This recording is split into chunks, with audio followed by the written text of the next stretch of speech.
നിങ്ങൾക്ക് വളരെയധികം ലാഭം തന്നേക്കാവുന്ന ഒരു സെറ്റ് ഓഫ് സ്റ്റോക്കുകളെ പറ്റിയിട്ടാണ് ഇന്ന് പറയുന്നത്. ഇന്ത്യയുടെ അടിസ്ഥാന സൗകര്യ വികസനത്തിന് വേണ്ടിയിട്ട് വർക്ക് ചെയ്യുന്ന കമ്പനികളിൽ ഇൻവെസ്റ്റ് ചെയ്തുകൊണ്ട് എങ്ങനെ നേട്ടം ഉണ്ടാക്കാമെന്നാണ് ഇന്ന് ഈ വീഡിയോയിലൂടെ പറഞ്ഞു തരുന്നത്. ഞാൻ സുബീഷാണ്. RupeeMonk എന്ന് പറഞ്ഞ യൂട്യൂബ് ചാനലിലൂടെയും ആസ്ക് RupeeMonk എന്ന് പറഞ്ഞ വാട്സപ്പ് സർവീസിലൂടെയും പേഴ്സണൽ ഫിനാൻസുമായി ബന്ധപ്പെട്ട കാര്യങ്ങൾ പറഞ്ഞു തരുന്നത് ഞാനാണ്. എല്ലാ ബജറ്റുകളിലും, ഇപ്പോൾ കേന്ദ്ര ബജറ്റിലാവട്ടെ സംസ്ഥാന ബജറ്റിലാവട്ടെ എല്ലാത്തിലും മെയിനായിട്ടുണ്ടാകുന്ന ഒരു കാര്യമാണ് അടിസ്ഥാന സൗകര്യ വികസനം അല്ലെങ്കിൽ ഇൻഫ്രാസ്ട്രക്ചർ ഡെവലപ്മെൻറ്റ് എന്നുള്ള ഒരു സെക്ഷൻ അല്ലേ. ഇൻഫ്രാസ്ട്രക്ചർ രംഗത്തേക്കാണ് കൂടുതലായിട്ട് ഒരു സ്പെൻഡിങ് ഗവൺമെൻറ്റുകൾ നടത്തുക. കാരണം എന്താ, ഇൻഫ്രാസ്ട്രക്ചർ രംഗത്ത് ഉണ്ടാകുന്ന നേട്ടങ്ങൾ നമ്മളുടെ ആളുകളുടെ വരുമാനത്തെയും അല്ലെങ്കിൽ അവരുടെ ജീവിതത്തെയും ഒക്കെ പോസിറ്റീവായിട്ട് ബാധിക്കും എന്നുള്ളത് കൊണ്ടാണ്. അതുകൊണ്ട് തന്നെ ഇൻഫ്രാസ്ട്രക്ചർ രംഗത്ത് വരുത്തുന്ന മാറ്റങ്ങൾ അല്ലെങ്കിൽ അതിലേക്ക് സ്പെൻഡ് ചെയ്യുന്ന പൈസ കൃത്യമായിട്ടുള്ള രീതിയിൽ വിനിയോഗിക്കപ്പെടുകയാണ് എന്നുണ്ടെങ്കിൽ രാജ്യത്തിന് അത് ഇരട്ടി നേട്ടം ഉണ്ടാക്കുന്ന ഒരു കാര്യമാണ്. അതുകൊണ്ട് തന്നെ ഇൻഫ്രാസ്ട്രക്ചർ രംഗത്ത് ഇപ്പോൾ കാണുന്ന ഒരു സ്പെൻഡിങ് മുന്നോട്ട് പോവുകയാണ് എന്നുണ്ടെങ്കിൽ നമുക്ക് ചില കമ്പനികളുടെ ഷെയറുകൾ എടുത്തുകൊണ്ട് നമ്മളുടെ വെൽത്ത് വർദ്ധിപ്പിക്കാനായിട്ട് സാധിക്കും. അത്തരം സ്റ്റോക്കുകളെ പറ്റിയിട്ടാണ് ഇന്ന് പറയുന്നത്. സ്മോൾ കേസിൻ്റെ ഇൻഫ്രാ ട്രാക്കർ എന്ന് പറഞ്ഞിട്ടുള്ളൊരു സ്മോൾ കേസിനെ പറ്റിയിട്ടാണ്. 2022 50 ട്രില്യൺ നിക്ഷേപമാണ് ഇൻഫ്രാ രംഗത്ത് പ്രതീക്ഷിക്കുന്നത് എന്നാണ് പറയുന്നത്. 2021-22 ബഡ്ജറ്റിൽ 1.18 ലക്ഷം കോടി രൂപയാണ് ഇതിനുവേണ്ടി വകയിരുത്തിയിട്ടുമുള്ളത്. വലിയൊരു നിക്ഷേപം കൃഷി പോലെ തന്നെ ഇന്ത്യ ശ്രദ്ധ വയ്ക്കുന്ന ഒരു മേഖലയാണ് ഈ ഇൻഫ്രാസ്ട്രക്ചർ മേഖല എന്നുള്ളത് കൊണ്ട് തന്നെ വിദേശ നിക്ഷേപത്തിന് ഇപ്പോൾ പരിധികളില്ലാത്ത വിദേശ നിക്ഷേപം പല കമ്പനികളിലും അലൗഡാണ്. അതുകൊണ്ട് തന്നെ വിദേശ പണം ഈ കമ്പനികളിലേക്ക് ഫ്ലോ ചെയ്യപ്പെടുമ്പോൾ എന്തുണ്ടാവും, കമ്പനികൾക്കുള്ള ഡിമാൻഡ് കൂടുകയും കമ്പനികൾ കൂടിയ ഉയരത്തിലേക്ക് പോകാനുള്ള സാധ്യതയുണ്ട് എന്നാണ് നമുക്ക് കാണുന്നത്. ഈ കൊറോണയുടെ ഈ ഒരു വേവ് തീർന്നു കഴിഞ്ഞിട്ടുണ്ട് എന്നുണ്ടെങ്കിൽ ഈ ഇൻഫ്രാസ്ട്രക്ചർ രംഗത്തേക്കുള്ള ഈ ഒരു ഇൻവെസ്റ്റ്മെൻറ്റിൻ്റെ ഒരു നിരക്ക് കുറേ കൂടെ കൂടുകയും അത് ഒരു കൃത്യമായിട്ടുള്ള രീതിയിലുള്ള റിസൾട്ടുകൾ തരാനായിട്ട് കമ്പനികൾ തുടങ്ങുകയും ചെയ്യുമെന്നാണ് നമ്മൾ പ്രതീക്ഷിക്കുന്നത്.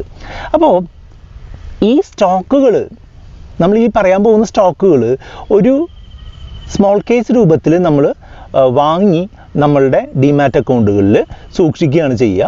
അങ്ങനെയുള്ള ഒരു സംവിധാനത്തിനെയാണ് ഈ സ്മോൾ കേസ് എന്ന് പറയുക. അപ്പോൾ ഈ ഒരു പ്രത്യേക സ്മോൾ കേസ് എന്തിനാണെന്ന് വെച്ചാൽ, നമ്മൾ ഇൻഫ്രാസ്ട്രക്ചർ രംഗത്ത് മാത്രം പ്രവർത്തിക്കുന്ന കുറച്ച് കമ്പനികളെ ക്ലബ്ബ് ചെയ്തുകൊണ്ട് എടുത്തിട്ടുള്ള ഒരു സ്മോൾ കേസാണ്. അതായത് കൺസ്ട്രക്ഷൻ, എൻജിനീയറിങ്, വാട്ടർ ട്രീറ്റ്മെൻറ്റ്, അതുപോലെ പോർട്ട്, കേബിൾസ്, അതുപോലെ ഉള്ള പലതരത്തിലുള്ള കമ്പനികളാണ് ഈ സ്മോൾ കേസിൽ ഇൻക്ലൂഡ് ചെയ്തിട്ടുള്ളത്.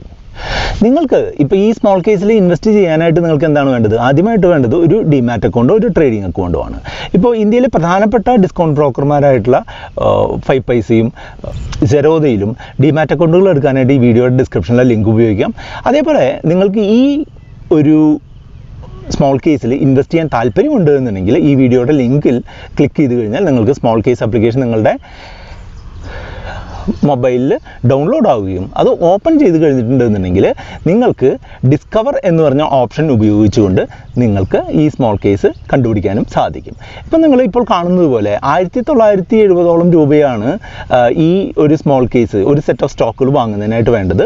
അവസാനത്തെ ഒരു വർഷം ഏകദേശം 15% നേട്ടം തന്നിട്ടുള്ള, അത്യാവശ്യം വൊളാറ്റിലിറ്റി ഉള്ള, അതായത് പ്രൈസ് മൂവ്മെൻറ്റ് കുറച്ച് വേഗത്തിൽ നടക്കുന്ന തരത്തിലുള്ള ഒരു സ്റ്റോക്കുകളുടെ കൂട്ടമാണിത്.